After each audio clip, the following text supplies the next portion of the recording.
Girl Magazine. My name is Cassie. I'm an influencer and I run a community club brand called This Is a Girls Club. I have been in social media for about the past 6 or 7 years and I'm excited to talk to you about it. Let's get ready together.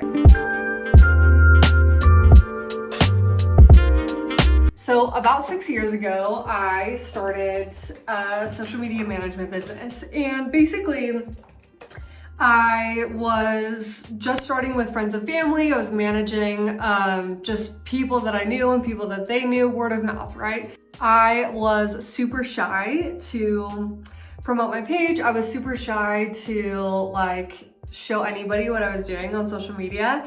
And for about 4 or 5 years, I never once posted about my business on my own social media page. Like I said, I was just doing word of mouth stuff and that was enough at the time. But what slowly started happening is I started to realize that I actually wanted to grow my own personal brand instead of spending all of my time and effort growing other people's personal brands. So that's what happened. I slowly started posting on my own page, and I remember being so scared to do that, so nervous. I remember my first post, and for about a year I posted on my personal page to promote my business, to promote my social media management business and my social media consulting business. So I did that for a while. And then again, I reached another point where I realized that I wanted to grow my brand even more and that I wanted my brand to be even less niche. I wanted my brand to just be me, my own personal brand. I can post about whatever I want. It doesn't have to be centered around my business or getting more clients or educating people on social media. I just wanted my own personal brand where I could post fashion, beauty, promote my brand. This is a girls club, my community brand. And so just within the past, I would say 6 months or so, I've started to do that. And I've started approaching social media a bit more as an influencer and a bit less as a social media educator and business owner. Okay, now we're going in with Haus Labs Concealer. It's Lady Gaga's brand. Initially, I was just monetizing my account through social media management, and then I slowly started to monetize my account just within the past few months with UGC and brand deals. I've been doing it for other people, and so I feel like I have a lot of the tools to do it for myself. I feel like whatever you're already doing in your life, whatever you already care about, just as a human being, influencing aside, is what you should be promoting and what you should be speaking to, because all of those things will come across really authentic to people and those jobs will be easier for you. I'm about to sign a deal, company that's promoting ethical gift giving, buying things will be put to good use. And I love that because that's the kind of stuff I like to do anyway. I don't like to give people empty gifts or give people a gift just to give them a gift. I like to give people meaningful things. So to me, I'm that's a no-brainer. I would promote that on my own page, whether I was being paid to or not. So that's something to consider. It's is it something that you're already doing in your everyday life? Is it something that you already care about? And then great, if those things are checked, then you just get to work with somebody. You get to basically monetize a part of your life that you were already doing and a part of your life that you already put thought and effort and care into. I'm going with the Charlotte Tilbury airbrush flawless finish. This is a filter for your face. Basically, my skin gets oily up here, so we're gonna do that. I'm gonna give you an answer that is very counterintuitive and an answer that seems very non-business related. I really don't take much stock in my analytics. The reason is that as a creative, it can be really hard to constantly be in this masculine energy of analyzing the data and the analytics, and then having to form your creativity or fit your creativity into what kind of messaging or what your takeaways are from that. My general rule of thumb is like, if I vibe with something, if I feel passionately about something, if I like the stuff that I'm creating, then 9 times out of 10, that's gonna read so much better and perform so much better than me approaching it from a place of like, okay, I have to do it this certain way because like I think that that's gonna get me more results. 9 times out of 10, in my experience, that will result in you coming across more salesy, and like just a bit more like contrived instead of just like vibing and doing what you're doing because you have fun doing it.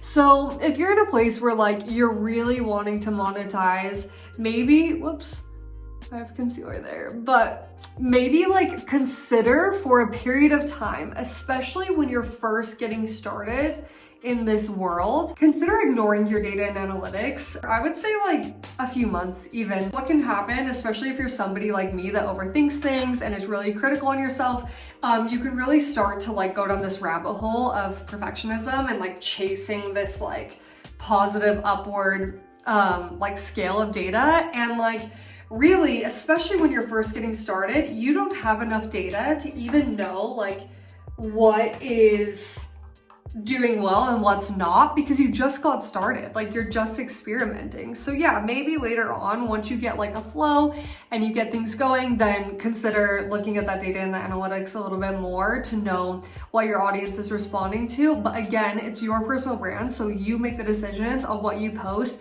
outside of what's necessarily doing well. Most of the time, that's gonna trump this obsession with having your analytics in the positive all the time. Now I'm going in with my Huda Beauty eyeshadow palette. I've had this for 900 years, but don't we all have that like one eyeshadow palette that like keeps living forever and ever? This is mine. For me, the biggest thing is you have to let people in on your journey. You have to let people in on your story and your why for what you're doing.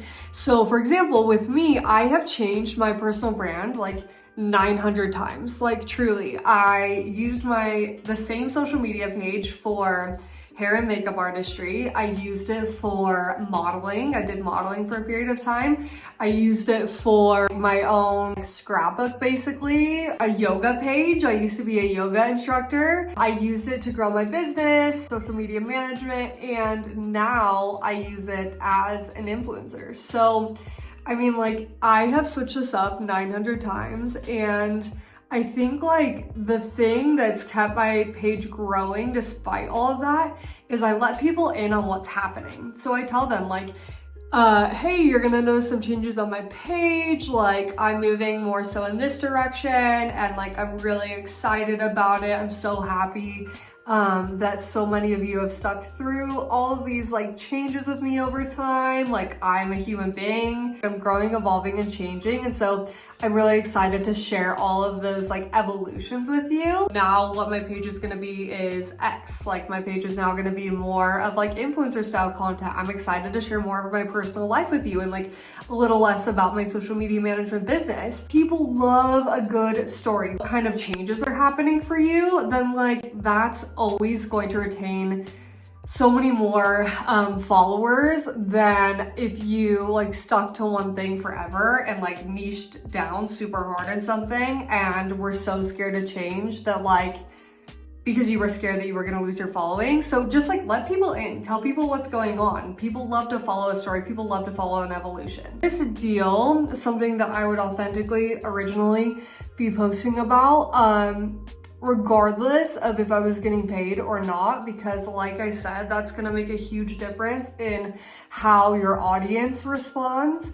Because also like your audience is used to you posting about certain things. If you're a beauty influencer and you start posting about real estate, that is going to like come super hard left to your followers, and stuff like that isn't gonna perform well. Even if you're getting paid a ton of money, you're like damaging your brand in a way. Now we're gonna go in with the Physicians Formula felt tip eyeliner. Actually, I think it's like a brush. Okay, I finished my eyeliner. I don't know how somebody films and puts on eyeliner at the same time. Lancôme Booster XL. It's like a white mascara. Another thing that I would consider before sending a brand deal is, are they planning to run ads with that content? I always ask brands this because if they are intending to run ads on that content, the content then becomes way more valuable because they're going to be running ads, they're going to be making much more money off of this content. It's not something that just goes on their page once and is posted there once. So ask brands, like, how do you intend to use the content?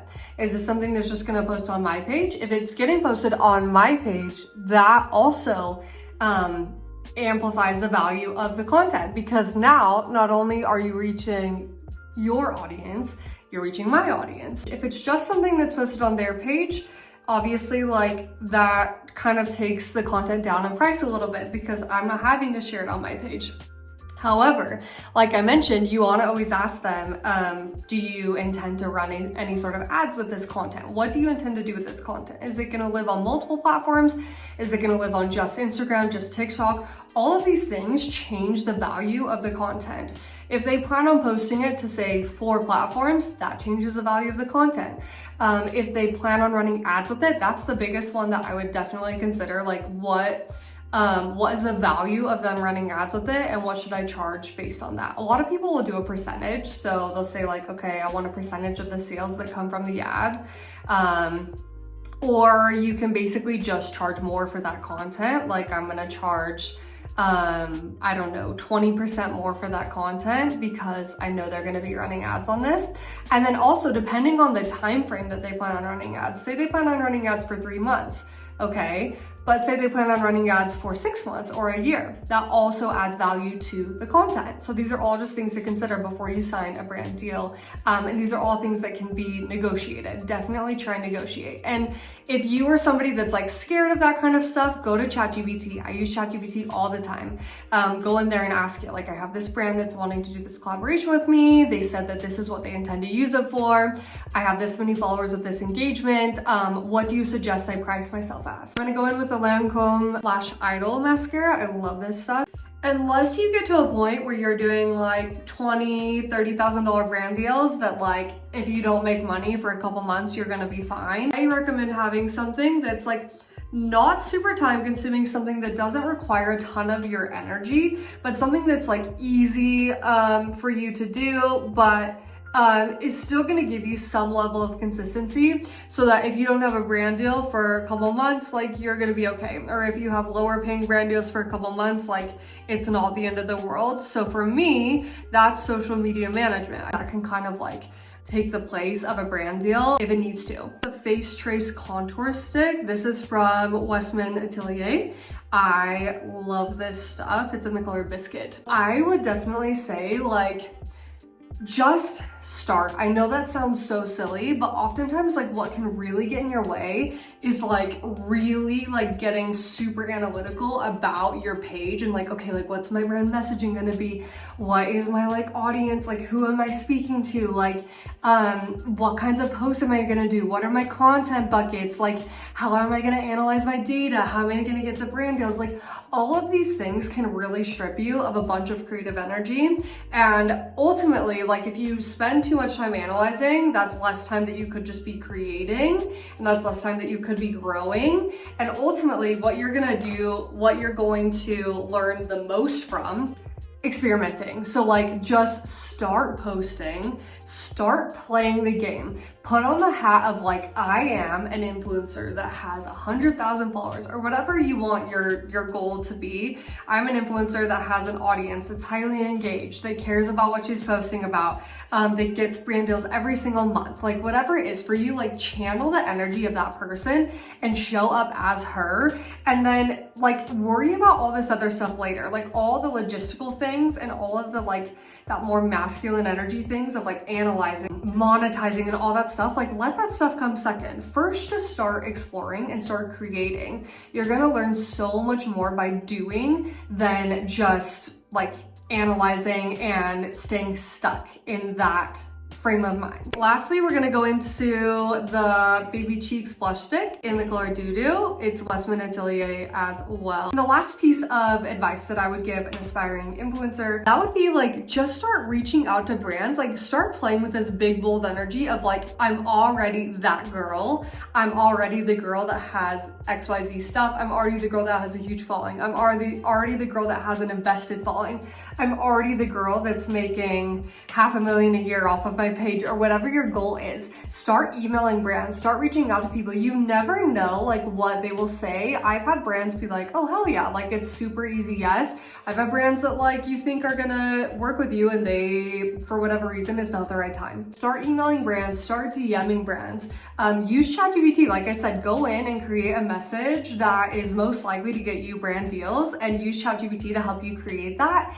And then start like DMing, make a huge list of brands that you feel like match your personal brand, brands that you already use. Like whip out your makeup bag, go through the brands that you already use and start DMing and emailing those brands. So for example, I've been posting for months about Emma Chamberlain's coffee company. I don't have a brand deal with them. I don't know that I ever will, but I post about them and I like shout them out all the time. And I've had them repost my stories to their page, which is massive because she has a huge following. I've also done the same thing with Tropic of Sea. They've reposted my stories on their feed, which is like amazing because they also have a huge following. Start pretending like you're working with the brands even before you get the brand deals. Get their attention, catch their eye. When you pitch to them at a later point, you can show them like, look, I am your ideal brand collaboration. You've literally been posting me on your page. Like this already makes sense. We're gonna end with Pat McGrath Labs Christie is the color. And then I'm gonna do, I always go in really light with that, but I'm gonna do a lip liner. You guys, this lip liner has seen much better days, so don't judge me for it. I can't even tell you what brand it is because it's worn off, but it's probably something just at the grocery store, honestly.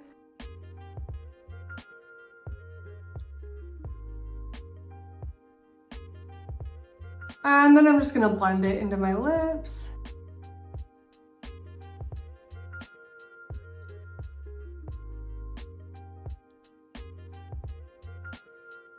We're gonna end with the Say, I always forget how to say that brand. Say Dream is the color.